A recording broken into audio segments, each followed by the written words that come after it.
नमस्कार, AIR news में आप सभी दर्शकों का स्वागत किया जाता है। आज इस वक्त इतवारे के इलाके में काफ़ी लोग जमा हो गए थे, जिसकी जानकारी मिलने के बाद जब मालूम पड़ा कि ये लोग क्यों जमा हुए तो पता चला कि हिंदुस्तान की अजीम शख्सियत हज़रत ख्वाजा गरीबुन नवाज चिश्ती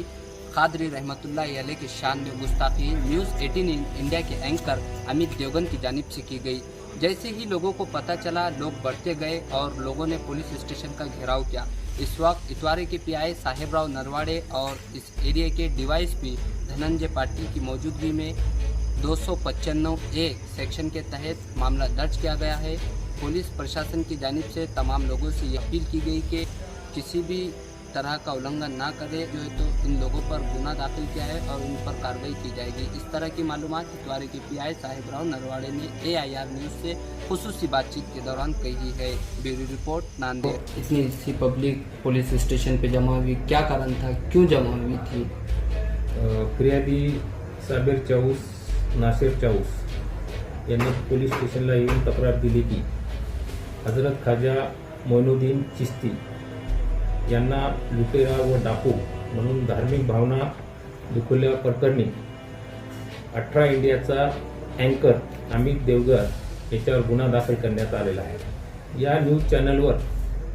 डिस्कशन होत असताना हे शब्द उच्चारले गेलेले आहेत आणि संध्याकाळी 8:30च्या दरम्यान साबिर चाऊस यांच्या मोबाईलवर ही क्लिप आली। ते पैलवान टी हाऊस येथे राहतात, त्यांची रितसर तक्रार घेऊन आमच्या पोस्टेमध्ये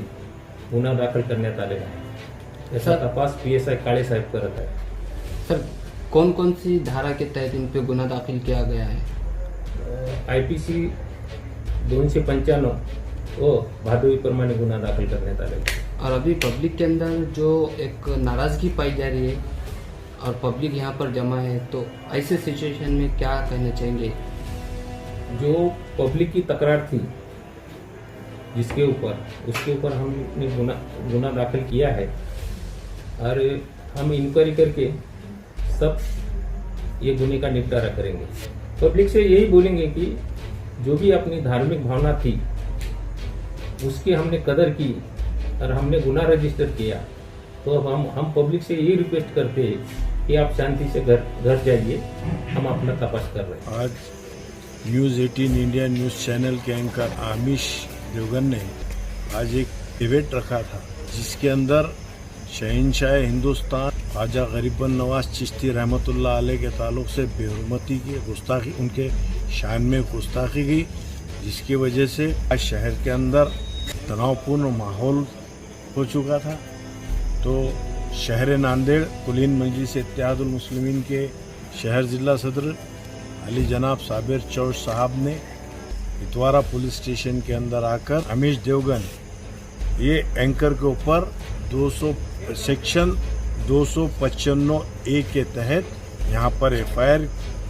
किए। तो कहीं ये ऐसा तो नहीं है ये इसका ध्यान भटकाने के लिए ये किया गया स्टैंड ऑफ पॉलिसी? सही बात है आपकी। इस तरीके का डिबेट के अंदर जो लोगों को बुला रहे हैं, बुला के आज हमारे ख्वाजा गरीबुन नवाज के ताल्लुक से जो बात उन्होंने अपशब्द बात की है, वकील साहब, हमारे ज़िम्मेदार फिरोज लाला साहब और मजलिस के तमाम ज़िम्मेदारों ने यहाँ बैठकर 8:30 बजे ये वीडियो क्लिप देखने के बाद हम लोग सब जमा होकर यहाँ इतवारा पुलिस स्टेशन के अंदर आकर अपनी बात SP साहब से भी करे, हमने एडिशनल SP साहब से करे और उसके बावजूद यहाँ के जो इतवारा पुलिस स्टेशन के PI साहब है और ये एरिया के DSP धनंजय पाटिल साहब, उन्होंने हमको 2 घंटे के अंदर ये पूरी डिटेल की बात करके अभी हमें वो जो शख्स थे उसके ऊपर गुना दाखिल करे 295A के तहत। तो हम लोगों ने तमाम हमारे जितने भी मजलिस के ज़िम्मेदार हैं और तमाम जो यहाँ पर आए थे वो लोगों का मैं तहे दिल से शुक्रिया अदा करता हूँ। जितने लोगों ने उनके दिल दुखा, वो आज इस तरीके का जो भी एक समाज को दूसरे समाज से लड़ाने का काम करेंगे, तो हम उसके लिए हाई कोर्ट भी जाएंगे और इसके लिए अलग से पिटीशन दाखिल करेंगे। इंशाअल्लाह ताला हम लोग आप लोगों की खिदमत करने के लिए, भरपूर आपका ताउन करने के लिए तैयार है और इस तरीके से जो भी कुछ करता होगा तो हम उसको हमारे अंदाज में इमाम शहर अध्यक्ष होने के नाते और मजलिस के तमाम जिम्मेदारां इसके ऊपर एक बड़ा आंदोलन खड़ा करके बता देंगे। मतलब इसका क्या मतलब होता है? इसमें सब में पहले जो वीडियो क्लिप जो ज़ायरीन थे, चाहने वाले हज़रत सैयद ख्वाजा मोइनुद्दीन चिश्ती अजमेरी संजरी गरीब नवाज सरकार अजमेर शरीफ राजस्थान, उनके ख़िलाफ़ में ये न्यूज़ 18 इंडिया ये जो न्यूज़ चैनल है इसके एंकर अमीश देवगन, इन्होंने एक डिबेट के दौरान कुछ ऐसे अल्फाज का इस्तेमाल किया ख्वाजा गरीब नवाज सरकार के ताल्लुक़ से कि जो चाहने वाला, चाहे वो कोई भी मसलक का हो या चाहे कोई भी सिलसिले का हो, वो एक बुजुर्गान दीन जो अजीम शान शख्सियत है हिंदुस्तान की, उनके बारे में जो अल्फाज इस्तेमाल किया गया, इसका ये लोगों में जिस वक्त ये बात पता चली कि ये कुछ अल्फाज, गलत अल्फाज का इस्तेमाल उन्होंने किया उनकी शान में गुस्ताखी का, उसलिए तमाम जो मुस्लिम कौम के जो लीडर हैं और तमाम जो नौजवान लोग हैं और जो बुज़ुर्ग हैं, जो सिलसिले से जुड़े हुए लोग हैं, बुजुर्गान दीन दरगाहों से जो जुड़े हुए लोग हैं, उन तमाम लोगों ने पुलिस स्टेशन इतवारा में आकर यहाँ पे साबिर चौश साहब के ज़रिए से पुलिस स्टेशन में कंप्लेंट दाखिल की अपनी कि ये इस तरह की जो हरकत है, यानी एक सूफ़ी, एक पीर, एक वली, एक अल्लाह की राह में काम करने वाले एक बंदे ने, जिसने आज 1000 साल से हिंदुस्तान के तमाम कौम के लोगों को ये मैसेज दिया कि सब लोग बराबर हैं और गरीब के लिए खाना एक अहम चीज़ है और गरीबों तक खाना पहुंचाओ। ये इस तरह की ज़िंदगी जिसने गुजार दी, उस तरह के एक अजीम शान शख्सियत के बारे में इस तरह के अल्फाज इस्तेमाल किए गए, इनके ऊपर इमीडिएट कार्रवाई की जाए। इसके तहत इसमें कुछ लीगल मसले भी इसके अंदर आए थे कि जिस तरह से कंप्लेंट कहाँ होनी चाहिए, किस तरह से घटना हुई है, यहाँ पे ऑफिस नहीं है और यहाँ पे जो है हमारे पास उसका हद नहीं आती है। ये तमाम चीज़ों का खुलासा हमने ये किया कि यहाँ पे साबिर चौश ने ऑफिस के अंदर वो वीडियो देखे और वो वीडियो देखने के बाद में उनके, मेरे और जितने भी ज़ायरीन थे, जितने भी चाहने वाले लोग हैं गरीब नवाज सरकार के, उनके दिल दुख गए।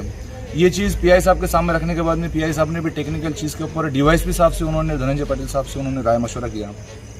इमीडिएटली धनंजय पाटिल साहब पुलिस स्टेशन इतवारा में आए, उनसे भी हमारी जो है गुफ्तगू हुई इस मसले के ऊपर कि भी जुरिडिक्शन के ऊपर का क्या मसला है, हद के ऊपर का पुलिस स्टेशन का, और कलम कौन सी लगनी चाहिए। अल्फाज उसके अंदर जो थे, कुछ उन्होंने उसके अंदर पेचीदा अल्फाज इस्तेमाल किए हुए थे, उसका भी खुलासा करना ज़रूरी था। डीवाईएसपी साहब से बात करने के बाद में भी डीवाईएसपी साहब ने भी मुतमईन नहीं हुए वो चीज़ के ऊपर। आप डीवाईएसपी साहब ने फिर एसपी साहब को कॉल किए, एसपी साहब से बातचीत होने के बाद में एसपी साहब ने ऑर्डर दिए यहाँ पे कि ये चीज़ों का गलत इस्तेमाल, अल्फाजों का इस्तेमाल हुआ है और वाकई में कलम 295 जो भारतीय दंड विधान संहिता की जो रखा हुआ है कि किसी भी धार्मिक मजहब के लोगों की या उसी किसी एक इज्जत माब शख्सियत के बारे में अगर कोई चीज़ अगर बोलता है और उससे किसी समाज के लोगों का दिल अगर दुखता है तो उसके अंदर 295 ए के नीचे होना चाहिए। और एक बात इसके अंदर मैं बोलना चाहूँगा यहाँ पे कि सिर्फ 295 ए के नीचे यहाँ पे कलम दाखिल हुई है, इसके अंदर IT act, information technology act के नीचे भी इसके अंदर कलम बढ़ाने के लिए कल साबिर चौश साहब के जरिए से हम कल कोर्ट में पिटीशन इंशाल्लाह दाखिल करेंगे और इसका तपास स्पेशली एक साइबर सेल की तरफ, यानी ऐसे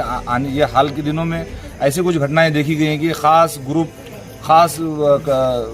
कौम के ख़िलाफ़ में जो है ये कार्रवाइयाँ चल रहे हैं, कुछ इनको उकसाने का, कुछ भड़काने का काम चल रहा है। इसके लिए भी हम जो है एक हाईकोर्ट में भी पिटीशन कल इंशाल्लाह उसके ऊपर भी मसला अपन डिस्कस करेंगे कि हाईकोर्ट के अंदर भी इसके अंदर पिटीशन हम दाखिल करेंगे। न्यूज़ ब्रॉडकास्टिंग अथॉरिटी जो है इंडिया की, जो ये पूरे प्रेस को जो गवर्न करती है, उनको भी हम जो है इसके अंदर डिमांड करेंगे कि उनके ऊपर स्ट्रिक्ट एक्शन लिए जाए। कि बिहार के इलेक्शन हैं और आज हमारे देश में 3 सिपाही शहीद हो गए, तो क्या ये एक पॉलिटिकल स्टंट हो सकता है लोगों का जहन भटकाने के लिए? आपकी बात सही है। जो चाइना की और अपने देश की जो झड़प हुई उसके अंदर 3 नहीं 20 सिपाही शहीद होने वाले हैं। और दूसरा ये लोग मुद्दा भटक कोशिश कर रहे हैं। इनका मकसद यही है कि मुद्दा भटक जाना, जो अपने हिंदुस्तान के जो सिपाही शहीद हुए हैं उससे हटके मुद्दा दूसरा चलना। जैसा ख्वाजा गरीब नवाज रहमतुल्लाह अलैह जो बड़े वली अल्लाह है, जो इनके मानने वाले बहुत सारे सभी लोग, चाहे मुसलमान हो चाहे हिंदू हो,